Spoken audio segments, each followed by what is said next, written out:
Hello students, welcome back to our chemistry class. അപ്പോൾ നമ്മൾ കെമിസ്ട്രിയിലെ periodic table and electronic configuration ഉള്ള chapter ആണ് എടുത്തുകൊണ്ടിരിക്കുന്നത്. അപ്പോൾ കഴിഞ്ഞ ക്ലാസ്സുകളിലായിട്ട് നമ്മൾ സബ് ഷെല്ലുകളെ കുറിച്ചിട്ട് പറഞ്ഞു, അതിന്റെ ചെറിയ എനർജി ലെവലുകളെ കുറിച്ച് പറഞ്ഞു. അതിന്റെ ഒരുപാട് ക്ലാസ്സുകളിന് മുമ്പേ നമ്മൾ ഷെല്ലുകൾ, മെയിൻ ഷെല്ലുകളുടെ എനർജിയും മെയിൻ ഷെല്ലുകൾ KLMN എന്നുള്ള ഷെല്ലുകളെ കുറിച്ചും പഠിച്ചില്ലേ. അപ്പോൾ ഏതൊക്കെയായിരുന്നു സബ് ഷെല്ലുകൾ? SPDF അല്ലെ, അതിന്റെ എനർജി അല്ലെങ്കിൽ അതിൽ അക്കോമഡേറ്റ് ചെയ്യാൻ കഴിയാവുന്ന ഇലക്ട്രോണുകളെ എണ്ണത്തിനെ കുറിച്ചിട്ട് നമ്മൾ പറഞ്ഞിട്ടുണ്ടായിരുന്നു. ഓക്കെ, അപ്പൊ ഇന്ന് നമ്മൾ മെയിൻ ഷെല്ലുകളിൽ KLMN എന്നുള്ള മെയിൻ ഷെല്ലുകളിൽ ഇലക്ട്രോണുകളെ ഫിൽ ചെയ്തത് പോലെ തന്നെ സബ് ഷെല്ലുകളിൽ എങ്ങനെയാണ് ഇലക്ട്രോണുകളെ ഫിൽ ചെയ്തിട്ടുള്ളത് എന്നുള്ളതാണ് ഈ ഒരു ക്ലാസ്സിൽ നോക്കാൻ പോകുന്നത്. റെഡിയാണ്? അപ്പൊ നമ്മളിവിടെ ഇതിലെ എക്സാമ്പിൾ തുടങ്ങുന്നത് ഒരു കാർബൺ എലമെന്റിനെ കുറിച്ചിട്ടാണ്. ഓക്കെ, കാർബണിന്റെ അറ്റോമിക് നമ്പർ നമുക്കറിയാം 6 ആണ് അല്ലെ. അപ്പോൾ നമ്മൾ മെയിൻ ഷെൽ ഇലക്ട്രോണിക് കോൺഫിഗറേഷൻ എഴുതുമ്പോൾ എങ്ങനെയാണ് അതിന്റെ ഇലക്ട്രോണിക് കോൺഫിഗറേഷൻ വരുന്നത്? 2, 4 അല്ലെ, അപ്പോഴാണ് 6 ആവുന്നത്. അതായത് K ഷെല്ലിൽ 2 എണ്ണം കഴിഞ്ഞതിന് ശേഷം L ഷെല്ലിലേക്ക് 4 എണ്ണം മാറി. അപ്പൊ ഇങ്ങനെ നമ്മൾ ഈ ഒരു ഓർഡർ കൊടുത്തിരിക്കുന്നത് എന്തുകൊണ്ടാണ്? Kയിലും Lലും Mന്റെയും Nന്റെയും ഒക്കെ എനർജി ലെവൽ അനുസരിച്ചിട്ടാണ് അല്ലെ. എനർജി ലെവൽ അനുസരിച്ചിട്ടാണ് അതിൽ അക്കോമഡേറ്റ് ചെയ്യാനുള്ള ഇലക്ട്രോൺസിനെ നമ്മൾ തീരുമാനിച്ചിട്ടുള്ളത്. അപ്പോൾ ഏറ്റവും കുറവ് എനർജി ലെവൽ ഉള്ളത് Kക്ക് ആണെന്നുള്ളതും അതിനും പിന്നെ കുറച്ച് കൂടുതൽ എനർജി ലെവൽ Lനും പിന്നെ Mനും പിന്നീട് Nനും ആണ് അല്ലെ. അപ്പൊ ഇങ്ങനെയാണ് അതിന്റെ എനർജി ലെവൽ ഇൻക്രീസ് ചെയ്തു വരുന്നത്. ഇനി ഇതുപോലെ തന്നെ നമുക്ക് എന്ത് ചെയ്യാം? സബ് ഷെല്ലിലും ഇലക്ട്രോണിക് കോൺഫിഗറേഷൻ കൊടുക്കാം. ഓക്കെ, സബ് ഷെല്ലിലും ഇലക്ട്രോണുകളെ അക്കോമഡേറ്റ് ചെയ്യാൻ കഴിയും. അപ്പൊ അതിനനുസരിച്ച് നമുക്ക് എന്ത് ചെയ്യാം? സബ് ഷെല്ലിന് ഇലക്ട്രോണിക് കോൺഫിഗറേഷൻ ഉണ്ട്. അപ്പൊ അതെങ്ങനെയാണെന്ന് നോക്കാം. നമുക്കറിയാം നമ്പർ ഓഫ് ഇലക്ട്രോൺസ് ആണ് ഒരു എലിമെന്റിന്റെ അറ്റോമിക് നമ്പർ എന്ന് പറയുന്നത് അല്ലെ. ഇപ്പോ ഹൈഡ്രജൻ 1 എന്നുള്ളൊരു എലിമെന്റിനെ എടുക്കുകയാണെങ്കിൽ ഹൈഡ്രജന്റെ ആറ്റോമിക് നമ്പർ എങ്ങനെയാണ് കൊടുത്തിരിക്കുന്നത്? അതിൽ കണ്ടെയ്ൻ ചെയ്തിട്ടുള്ള ഇലക്ട്രോൺസിനനുസരിച്ചിട്ടാണ്. അപ്പൊ നമ്മൾ ഇലക്ട്രോൺ കോൺഫിഗറേഷൻ എഴുതുമ്പോൾ അതിൽ ഒറ്റ ഇലക്ട്രോണേ ഉള്ളൂ. ആ ഇലക്ട്രോൺ വരുന്നത് ഏതിലാണ്? K എന്നുള്ള ഷെല്ലിലാണ് അല്ലെ. അപ്പൊ സബ് ഷെല്ലിന്റെ എഴുതുമ്പോൾ എങ്ങനെയായിരിക്കും അതിൽ വരിക എന്നുള്ളതൊക്കെയാണ് നെക്സ്റ്റ് നമ്മൾ ഡിസ്കസ് ചെയ്യാൻ പോകുന്നത്. ഹൈഡ്രജൻ എന്നുള്ള ഒരു ആറ്റത്തിന് എടുത്തു കഴിഞ്ഞാൽ ഹൈഡ്രജനിൽ നമുക്കറിയാം ഒരു ഇലക്ട്രോൺ ആണല്ലേ പ്രസന്റ് ചെയ്തിട്ടുള്ളത്. ഒരു ഇലക്ട്രോൺ ആണ് ഇതിലുള്ളത് ഹൈഡ്രജൻ എന്നുള്ള ആറ്റത്തിൽ. അതിൽ നമുക്ക് ഒരു ക്വസ്റ്റ്യൻ ചോദിച്ചിട്ടുണ്ട് താഴെ, how many electrons are presented? അപ്പൊ നമ്മൾ പറഞ്ഞു ഒരു ഇലക്ട്രോൺ ആണ്. നെക്സ്റ്റ് ചോദിച്ചിട്ട് ഇൻ വിച്ച് ഷെൽ ഇത് ഇലക്ട്രോൺ ഈസ് ഫില്ലഡ്? അത് നമ്മൾ പറഞ്ഞിട്ടുണ്ടായിരുന്നു ഏതിലായിരുന്നു? ഏത് ഷെല്ലിലാണ് ഇലക്ട്രോണെ ഫിൽ ചെയ്തിട്ടുള്ളത്? യെസ്, അവിടെ ആകെ ഒരു ഷെല്ലേ ഉള്ളൂ അല്ലെ, ആകെ ഒരു ഇലക്ട്രോണേ ഉള്ളൂ. സോ നമ്മൾ K എന്നുള്ള ഷെല്ലിലാണ് അതിനെ ഫിൽ ചെയ്തിട്ടുള്ളത്. നെക്സ്റ്റ് നമ്മളോട് ചോദിച്ചിട്ടുള്ളത് ഇൻ വിച്ച് സബ് ഷെൽ എന്ന് വെച്ചാൽ സബ് ഷെല്ലിൽ എത്ര തന്നെ വരിക? ആകെ ഒരു സബ് ഷെല്ലിലേ വരുള്ളൂ അവിടെ, കാരണം ഒരു ഇലക്ട്രോണേ ഉള്ളൂ. സോ S എന്നുള്ള സബ് ഷെല്ലിലാണ് അതിനെ ഫിൽ ചെയ്തിട്ടുള്ളത് അല്ലെ. സബ് ഷെല്ലിൽ നോക്കുമ്പോൾ S എന്നുള്ള സബ് ഷെല്ലിലാണ് അതിനെ ഫിൽ ചെയ്തിട്ടുള്ളത്. ഇനി നെക്സ്റ്റ് നമ്മളോട് ചോദിച്ചിട്ടുള്ളത് എന്താ? The subshell electron configuration of hydrogen can be represent as 1s1. അതെങ്ങനെയാണെന്ന് നോക്കാം. ഹൈഡ്രജന്റെ നമുക്ക് പറഞ്ഞു ഹൈഡ്രജന്റെ സബ്ഷെൽ ഇലക്ട്രോൺ കോൺഫിഗറേഷൻ ആണ് നമ്മൾ നോക്കിയത്. സോ എങ്ങനെയാണ് അതിനെ റെപ്രസെന്റ് ചെയ്യാവുന്നതാണ് ഈ നോക്കിയത്. എങ്ങനെയാണത്? K എന്നുള്ള ഒരു ഷെല്ലേലോ അല്ലെ എനർജി ലെവലില്. ദെൻ S എന്ന് പറയുന്നത് ഈ K ഷെല്ലിന്റെ S ആണ്. അതെങ്ങനെയാണ് ഡിനോട്ട് ചെയ്യാം? S എന്ന് പറയുന്ന സബ് ഷെല്ല് K എന്ന മെയിൻ എനർജി ലെവൽ ഷെല്ലിന്റെ ഇലക്ട്രോൺ ആണ്, സബ് ഷെൽ ആണെന്ന് എങ്ങനെയാണ് നമ്മൾ ഡിനോട്ട് ചെയ്യാം? 1s എന്ന് പറഞ്ഞിട്ടാണ് അല്ലെ. ദെൻ ഇതില് 1s നമുക്ക് S എന്നുള്ള സബ് ഷെല്ലിൽ എത്ര ഇലക്ട്രോണിനെ നമ്മൾ അക്കോമഡേറ്റ് ചെയ്യാൻ കഴിയും? 2 ഇലക്ട്രോൺ അല്ലെ. പക്ഷെ നമുക്ക് ഇവിടെ ആകെ ഒരു ഇലക്ട്രോൺ അല്ലേ ഉള്ളൂ. സോ നമുക്ക് എന്ത് എഴുതാം? 1s1. ഇത് വായിക്കുന്നത് 1s1 എന്നാണ്. Okay, 1s1. അതായത് S എന്ന് പറയുന്നത് K എന്ന മെയിൻ എനർജി ലെവലിന്റെ സബ് ഷെൽ ആണ് എന്നുള്ളതാണ് 1s കൊണ്ട് പറയുന്നത്. നമ്മുടെ കഴിഞ്ഞ ക്ലാസ്സിൽ പറഞ്ഞു. ദെൻ S എന്നുള്ള സബ് ഷെല്ലിൽ ആക്ച്വലി നമുക്ക് 2 ഇലക്ട്രോൺ വരെ അക്കോമഡേറ്റ് ചെയ്യാം. ഓക്കെ, ഉൾക്കൊള്ളിക്കാം. പക്ഷേ അവിടെ നമുക്ക് ഹൈഡ്രജനിൽ ആകെ ഒരു ഇലക്ട്രോണേ ഉള്ളൂ. ഓക്കെ, അപ്പൊ ഒരെണ്ണം നമ്മൾ ഇവിടെ എഴുതും. Okay, 1s1. ഓക്കെ ആണല്ലോ, അത് ക്ലിയർ ആണല്ലോ. ഇനി നെക്സ്റ്റ് ഏതാ പറഞ്ഞിരിക്കുന്നത് നോക്കൂ. ഹീലിയം ആണല്ലേ. ഹീലിയത്തിന്റെ ആറ്റോമിക് നമ്പർ എന്ന് പറയുന്നത് 2 ആണ്. അതിന്റെ ഇലക്ട്രോണിക് കോൺഫിഗറേഷൻ എങ്ങനെ എഴുതാം? നമുക്കറിയാം 2 ഇലക്ട്രോൺ ആണ് എഴുതുന്നത്. അപ്പൊ അതിന്റെ ഇലക്ട്രോണിക് കോൺഫിഗറേഷൻ എഴുതുമ്പോൾ നമുക്ക് എങ്ങനെ എഴുതാം? എങ്ങനെയാ? 1s2 എഴുതാം അല്ലെ. കാരണം മെയിൻ ഷെല്ലിൽ നമ്മൾ അത് ഫില്ല് ചെയ്യുകയാണെങ്കിൽ തന്നെ K ഷെല്ലിൽ മാത്രമേ ഉള്ളൂ ഇതിനെ ഫില്ല് ചെയ്യാനുള്ളത്. KLMN ഷെല്ലിൽ നോക്കുകയാണെന്നുണ്ടെങ്കിൽ ആ ഒരു ഇലക്ട്രോണിക് കോൺഫിഗറേഷൻ എഴുതാണെങ്കിൽ ഹീലിയം 2 തന്നെയുള്ളൂ. സോ K ഷെല്ലിൽ മാത്രമേ വന്നിട്ടുള്ളൂ. സോ K ഷെല്ലിൽ വരുന്ന സബ് ഷെല്ലാണ് ആര്? ഈ S. അത് ഡിനോട്ട് ചെയ്യാനാണ് നമ്മൾ എന്ത് ചെയ്തത്? 1s എന്ന് എഴുതിയത്. സോ എസ്സില് നമ്മൾ എത്ര ഇലക്ട്രോൺസിനെ അക്കോമഡേറ്റ് ചെയ്യണം? ഹീലിയത്തിന് 2 ഇലക്ട്രോൺസ് ഉണ്ട്.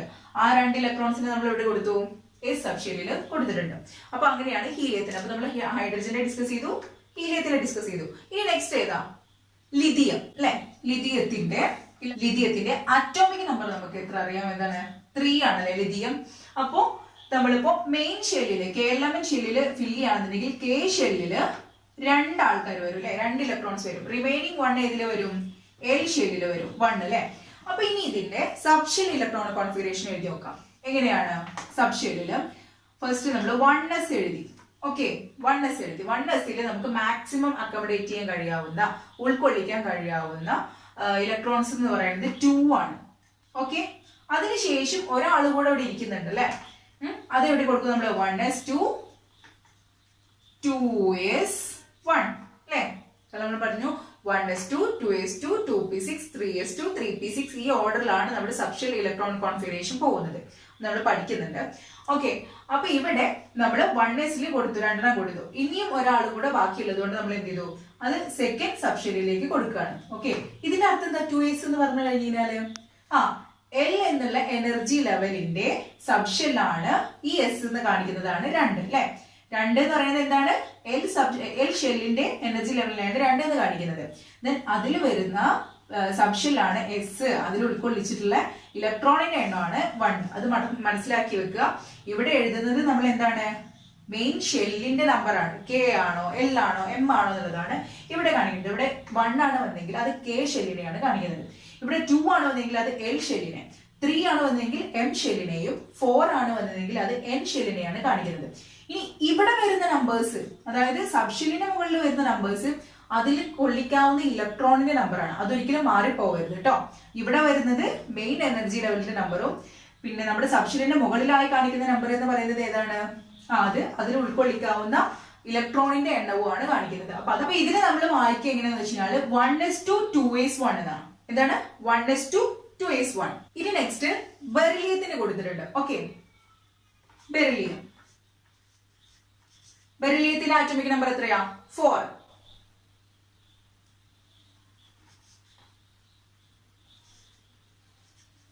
അല്ലേ. അപ്പൊ ഇതില് നിങ്ങൾ ഫസ്റ്റ് ഇപ്പൊ നിങ്ങൾ സബ്ഷെൽ ഇലക്ട്രോണിക് കോൺഫിഗറേഷൻ എഴുതി വരുന്നില്ലേ ഉള്ളൂ. അപ്പൊ നമുക്ക് ഫസ്റ്റ് എന്ത് എഴുതാം? നമുക്ക് മെയിൻ എനർജി ലെവൽ എഴുതിയിട്ട് ആദ്യം തുടങ്ങാം. ഓക്കെ, അപ്പൊ മെയിൻ എനർജി ലെവലിൽ നോക്കുകയാണെങ്കിൽ K ഷെല്ലില് 2. ദെൻ നെക്സ്റ്റ് പിന്നെ 2 ഇലക്ട്രോൺ കൂടെ ഉണ്ട് അല്ലെ. അത് L ഷെല്ലിലേക്ക് പോകും. അതായത് 2 2 എന്നുള്ളതാണ് ഇവിടുത്തെ മെയിൻ ഷെൽ ഇലക്ട്രോൺ കോൺഫിഗറേഷൻ. ഇനി നമുക്ക് സബ്ഷെൽ ഇലക്ട്രോൺ കോൺഫിഗറേഷൻ ഒന്ന് എഴുതി നോക്കാം. അതെങ്ങനെയായിരിക്കും? 1s2 അല്ലെ, പിന്നെയോ 2s2. അങ്ങനെയാണ് ബെറിലിയത്തിന്റെ ഇലക്ട്രോണിക് കോൺഫിഗറേഷൻ എന്ന് പറയുന്നത്. സബ്ഷെൽ ഇലക്ട്രോണിക് കോൺഫിഗറേഷൻ ആണ് 1s2 2s2. ഓക്കെ, റെഡി ആണല്ലോ. ഇനി നെക്സ്റ്റ് ഏതാ ചോദിച്ചിരിക്കുന്നത് നോക്കൂ. ഇനി അടുത്തതായിട്ട് 2 എലമെന്റ് കൂടെ ഇവിടെ കൊടുത്തിട്ടുണ്ട്, ബോറോണും കാർബണും. അതിന്റെ സബ്ഷെൽ ഇലക്ട്രോണിക് കോൺഫിഗറേഷൻ എങ്ങനെയാണെന്ന് നോക്കാം. ഓക്കെ, ഫസ്റ്റ് ബോറോണിൽ നോക്കാം. ബോറോണിന്റെ ആറ്റോമിക് നമ്പർ ആണ് 5. നമ്മൾ മെയിൻ എനർജിയിൽ എഴുതുകയാണെങ്കിൽ അതിന്റെ ഇലക്ട്രോണിക് കോൺഫിഗറേഷൻ പറയുന്നത് 2 3 ആണ് അല്ലെ. ഓക്കെ, അപ്പൊ ഇത്രയും 5. ഇനി നെക്സ്റ്റ് സബ്ഷെൽ ഇലക്ട്രോണിക് കോൺഫിഗറേഷൻ എഴുതുമ്പോൾ എങ്ങനെയാന്ന് നോക്കൂ. എങ്ങനെയാണ്? 1s2 2s2. 1s2 2s2 ആയപ്പോ 4 ആയി അല്ലെ. ഇനി എത്രയുണ്ട്? ഒരാൾ കൂടെ ഇവിടെ ബാക്കിയായി കിടക്കുന്നുണ്ട്. നമുക്ക് മെയിൻ ഇലക്ട്രോൺസ് ആയിട്ട് 5 ആണ്. ഓക്കെ, അപ്പോൾ 4 ആളായിട്ടുള്ളൂ. ഇനി ഒരാളെയും കൂടെ, ഒരു സബ്ഷെല്ലിനെയും കൂടെ നമ്മൾ ഇവിടെ ആഡ് ചെയ്യണം. അത് ആരിനെ നമ്മൾ എടുക്കുക? നമുക്കറിയാം L ഷെല്ലില് എസും പിയും ഉണ്ട് അല്ലെ. L എന്നുള്ള മെയിൻ ഷെല്ലിൽ എത്ര ആൾക്കാരുണ്ട്? എത്ര സബ്ഷെല്ലുണ്ട്? എസും പിയും ഉണ്ട്. അപ്പൊ നമുക്ക് പിനെയും കൂടെ എടുത്തൂടെ? അപ്പൊ എന്ത് ചെയ്യാം? നമുക്ക് 2s2 ശേഷം 2p1 കൂടെ കൊടുക്കാം. ഓക്കെ, 2p എടുത്തതിന് ശേഷം ബാലൻസ് വരുന്ന ഒരു ഇലക്ട്രോണിനെ നമ്മൾ ഇവിടെ കൊടുത്തു. റെഡി ആണല്ലോ. ഇനി നെക്സ്റ്റ് നമ്മളോട് പറയുന്നത് കാർബൺ ആണ്. നമ്മൾ ഫസ്റ്റിൽ തുടങ്ങിയ കാർബണിന്റെ ആറ്റോമിക് നമ്പർ 6 ആണെന്ന് നമുക്കറിയാം. അതിന്റെ മെയിൻ എനർജി ഷെല്ലിൽ എഴുതുമ്പോൾ നമ്മൾ 2 4 എന്ന് എഴുതാം അല്ലെ. ഓക്കെ, ഇനി സബ്ഷെൽ ഇലക്ട്രോൺ കോൺഫിഗറേഷൻ എഴുതുമ്പോൾ എങ്ങനെ എഴുതാം? നമ്മൾ നേരത്തെ എഴുതിയ പോലെ 1s2 2s2 2p2 അല്ലെ. ഇപ്പൊ എത്രയായി? 6 ആൾക്കാരായി ആണല്ലോ. 6 ഇലക്ട്രോൺസിനെ അവിടെ അക്കോമഡേറ്റ് ചെയ്തിട്ടുണ്ട്. അതിന് താഴെ നോക്കൂ, ടാബിൾ 1.6 തന്നിട്ടുണ്ട് അല്ലെ. ടാബിൾ 1.6 ഒന്ന് നോക്കുക. അതിൽ നമുക്ക് പെട്ടെന്ന് ഒന്ന് ഡിസ്കസ് ചെയ്യാം. ഓക്കെ, ഇതില് എലമെന്റ് തന്നിട്ടുണ്ട്. ഏതാണ്? നൈട്രജൻ 7 തന്നിട്ടുണ്ട്. നമ്പർ ഓഫ് ഇലക്ട്രോൺസ് 7 ആണ്. അതിന്റെ സബ്ഷെൽ ഇലക്ട്രോൺ കോൺഫിഗറേഷൻ എങ്ങനെയാണ് എഴുതാന്ന് തന്നിട്ടുണ്ട്. ഏതാ നോക്കൂ? 1s2 2s2 2p3 അല്ലെ. ഇനി നെക്സ്റ്റ് നോക്കൂ, നമുക്കൊരു ടാബിൾ തന്നിട്ടുണ്ട് അല്ലെ. ടാബിൾ 1.6. അതിലെ എലമെന്റ്സ് തന്നിട്ടുണ്ട്. നൈട്രജൻ ഉണ്ട്, ഫ്ലൂറിൻ ഉണ്ട്, സോഡിയം, അലുമിനിയം, ക്ലോറിൻ, ആർഗൺ ഉണ്ട്. അതിൽ ഫസ്റ്റ് തന്നിട്ടുള്ളത് ആരാണ്? നൈട്രജൻ ആണ്. നൈട്രജനിൽ എത്ര നമ്പർ ഓഫ് ഇലക്ട്രോൺസ് ഉണ്ട്? 7 ഉണ്ട് അല്ലെ. അപ്പൊ അതിന്റെ സബ്ഷെൽ ഇലക്ട്രോൺ കോൺഫിഗറേഷൻ നോക്കി നോക്കൂ. എങ്ങനെ എഴുതിയിട്ടുള്ളത്? 1s2 2s2 4 ആയിട്ടുള്ളൂ. ഇനിയും ആരുണ്ട്? 3 കൂടെ ഉണ്ട് അല്ലെ. നമ്മൾ ആര് ചെയ്തു 2p എടുത്തു അല്ലെ. 2p എടുത്തിട്ട് റിമൈനിങ് 3 ഇലക്ട്രോൺസിനെ പിയിൽ കൊടുക്കും. കാരണം നമുക്കറിയാം പിയിൽ 6 ഇലക്ട്രോൺസിനെ വരെ നമുക്ക് കൊടുക്കാം ആണല്ലോ. എസിൽ 2 ഇലക്ട്രോൺസ്, പിയിൽ 6 ഇലക്ട്രോൺസ്. അത് കഴിഞ്ഞ് കഴിഞ്ഞാൽ SP ഡിയിൽ നമുക്ക് 10 ഇലക്ട്രോൺസിനെയും എഫിൽ നമുക്ക് 14 ഇലക്ട്രോൺസിനെയും കൊടുക്കാം. ഓക്കെ, 2, 6, 10, 14 എന്നുള്ള ക്രമത്തിലാണ് നമ്മൾ കൊടുത്തിട്ടുള്ളത്. സോ നമ്മൾ എന്ത് ചെയ്തു, പിയിലേക്ക് 3 ഇലക്ട്രോൺസിനെ കൊടുത്തു. ഇനി നെക്സ്റ്റ് നിങ്ങൾ ഫിൽ ചെയ്യേണ്ടതാണ്, അതായത് ഫ്ലൂറിൻ നോക്കൂ. ഫ്ലൂറിൻ 9 അല്ലെ. ഫ്ലൂറിൻ 9 നമ്മൾ എങ്ങനെ എഴുതാം, 1s2 2s2 2p. 2pയിൽ 6 വരെ കൊടുക്കാം. ഇവിടെ നമുക്ക് 4 ആയിട്ടുള്ളൂ. ഇനി റിമൈനിങ് എത്ര ഉണ്ട്, 5 ആള് കൂടെ ഉണ്ട് അല്ലെ. 5 4 ആണ് 9. ദെൻ നമ്മൾ എന്ത് ചെയ്തു, 2pയിലേക്ക് 5 കൊടുത്തു. കാരണം 6 വരെ നമുക്ക് അവിടെ അക്കോമഡേറ്റ് ചെയ്യാം. അപ്പൊ നമ്മൾ എത്ര ആളെ കൊടുത്തു, 5 ആൾക്കാരെ ഇവിടെ കൊടുത്തു. ഇനി നെക്സ്റ്റ് അതിൽ കൊടുത്തിരിക്കുന്നത് ആരാ, സോഡിയത്തിനെയാണ് അല്ലെ. സോഡിയത്തിന്റെ ആറ്റമിക് നമ്പർ എത്രയാ, 11 കൊടുത്തിട്ടുണ്ട്. സോഡിയം 11നെ എങ്ങനെ നമുക്ക് ഇലക്ട്രോണിക് കോൺഫിഗറേഷൻ എഴുതാം, സബ്ഷെല്ലിന്റെ. ഓക്കെ, 1s2 2s2 2p6 10 ആയിട്ടുള്ളൂ അല്ലെ. നെക്സ്റ്റ് ആരാ വരിക, ഞാൻ പറയാം. ഇവിടെ നമ്മൾ K ഷെല്ലിന്റെ സബ്ഷെല്ലാണ് ഇത്. L ഷെല്ലിന്റെ സബ്ഷെല്ലാണ് SP അല്ലെ. രണ്ട് സബ്ഷെല്ല് എല്ലിൽ വരുന്നുള്ളൂ പറഞ്ഞു. ഇനി N ഷെല്ലിൽ നമുക്കറിയാം 3 സബ്ഷെല്ല് വരുന്നുണ്ട്. അതായത് S വരുന്നുണ്ട്, P വരുന്നുണ്ട്, D വരുന്നുണ്ട് അല്ലെ. SPD വരുന്നുണ്ട്. ഇപ്പൊ നമ്മള് ഇവിടെ എത്ര ആയി, ഇവിടെ 10 ആളെ ആയിട്ടുള്ളൂ. ഇനി ഒരാളെയും കൂടെ അക്കോമഡേറ്റ് ചെയ്യണം. അത് നമുക്കറിയാം N ഷെല്ലിലെ ഒരാൾക്കാണ് കൊടുക്കുക. അതായത് ഇവിടെ 3s അല്ലെ. 1s2 2s2 2p6 3s1 ആണല്ലോ. ഇപ്പൊ റെഡി ആയല്ലോ. ഇപ്പൊ ഇവിടെ 10 ആയി, ഇവിടെ ഒരാളായി. ഒന്നുകൂടെ പറയാം, ഇവിടുത്തെ 1s2 എന്ന് പറയുന്നത് K എന്നുള്ള മെയിൻ ഷെല്ലിന്റെ സബ് ഷെല്ലാണ്. ഇവിടെ 2s 2p എന്ന് പറയുന്നത് L എന്ന മെയിൻ ഷെല്ലിന്റെ സബ് ഷെൽസ് ആണ്. ദെൻ നെക്സ്റ്റ് നമുക്ക് അവിടെ കഴിഞ്ഞു. L ഷെല്ലിൽ അത്രയും എടുക്കാൻ പറ്റുക. പക്ഷെ ഇപ്പോഴും നമുക്ക് ഒരു ഇലക്ട്രോണിനെയും കൂടെ അവിടെ കൊടുക്കാൻ ബാക്കിയായിട്ടിരിക്കുന്നുണ്ട്.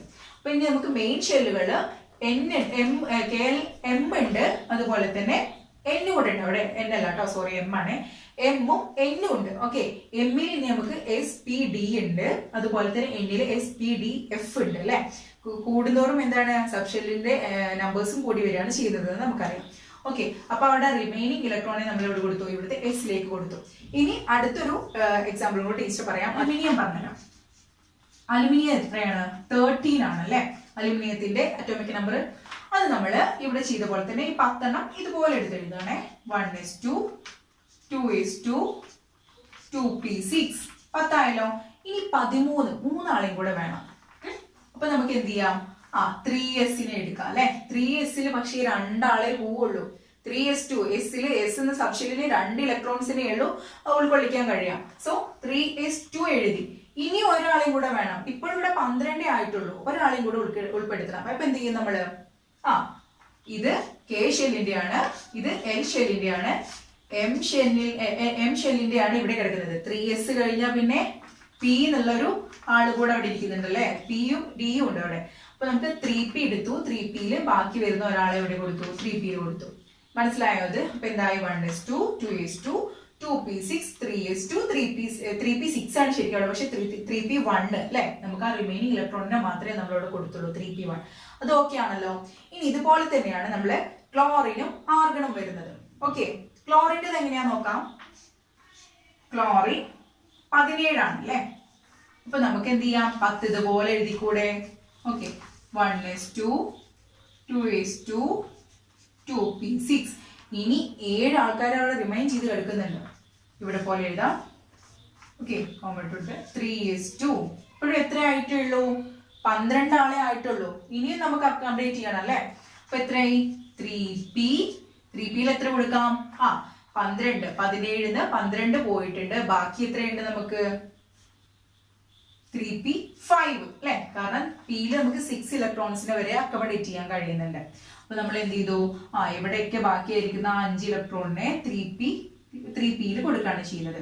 ഇനി കൂടുതൽ എക്സ്പ്ലെയിൻ ചെയ്യേണ്ട ആവശ്യമില്ല. അപ്പൊ ഇനി ആർഗൺ അവിടെ കിടക്കുന്നുണ്ട്. ആർഗൺ 18. ആർഗൺ 18ന്റെ എങ്ങനെയാണ് സബ്ഷെൽ ഇലക്ട്രോൺ കോൺഫിഗറേഷൻ എഴുതുക എന്നുള്ളത് നിങ്ങൾ എഴുതണം. കംപ്ലീറ്റ് ആയി എന്തായാലും ട്രൈ ചെയ്ത് നോക്കുക. ഓക്കെ, ഇത്രയാണ് നമ്മുടെ ഇന്നത്തെ ക്ലാസ്സിൽ നമ്മൾ പഠിച്ചത്. നമ്മൾ എന്താ പഠിച്ചത്? മെയിൻ ഷെൽ ഇലക്ട്രോൺ കോൺഫിഗറേഷൻ എഴുതുന്ന പോലെ എങ്ങനെയാണ് സബ് ഷെല്ലിൽ ഇലക്ട്രോൺ കോൺഫിഗറേഷൻ എഴുതുക എന്നുള്ളതാണ് ഇന്ന് നമ്മൾ നോക്കിയത് അല്ലേ. നമ്മൾ കാർബണിന്റെ, അലുമിനിയത്തിന്റെ, അതുപോലെ തന്നെ ക്ലോറിൻ, സോഡിയം ഒക്കെ നോക്കിയിട്ടുണ്ടായിരുന്നു. പിന്നെ എന്താ നമ്മൾ കണ്ടത്? ഇലക്ട്രോൺ കോൺഫിഗറേഷൻ എങ്ങനെ എഴുതുന്നത്? അത് എനർജി കൂടി വരുന്നതിനനുസരിച്ചിട്ടാണ്. പിന്നെ നമ്മൾ പറഞ്ഞിട്ടുണ്ടായിരുന്നു എസ്, പി, ഡി, എഫ് എന്നുള്ളതാണ് നമ്മുടെ സബ് ഷെൽസ്. എസില് നമുക്ക് 2 ആൾക്കാരനെ, ദെൻ പിയില് നമുക്ക് 6 ആൾക്കാരനെ, ഡിയില് 10, പിന്നെ അതുപോലെ തന്നെ എഫില് 14 അല്ലെ. ഇത്രയും ഇലക്ട്രോൺസിനെയാണ് നമുക്ക് അതിൽ അക്കോമഡേറ്റ് ചെയ്യുക അല്ലെങ്കിൽ ഉൾക്കൊള്ളിക്കാൻ കഴിയുന്നത് എന്നുള്ള കാര്യങ്ങളൊക്കെയാണ് നമ്മൾ പറഞ്ഞത്. ഓക്കെ, അപ്പൊ പിന്നെ എന്ത് ചെയ്തു നമ്മൾ? ലാസ്റ്റ് ഇത്രയും എലിമെന്റ്സിന്റെ electron configuration, subshell electron configuration എഴുതി. ആർഗൺ നിങ്ങൾക്കുള്ള വർക്കാണ്. ഓക്കെ, അപ്പൊ ഇന്ന് ഇത്രയേ ഉള്ളൂ എടുത്തിട്ടുള്ളത്. ഇത് നന്നായിട്ട് പഠിക്കുക, നന്നായിട്ട് എഴുതി പഠിക്കുക. ഓക്കെ, ഡൗട്ട്സ് ഉള്ളത് ടീച്ചറോടായിട്ട് ക്ലിയർ ചെയ്യാം. Thank you.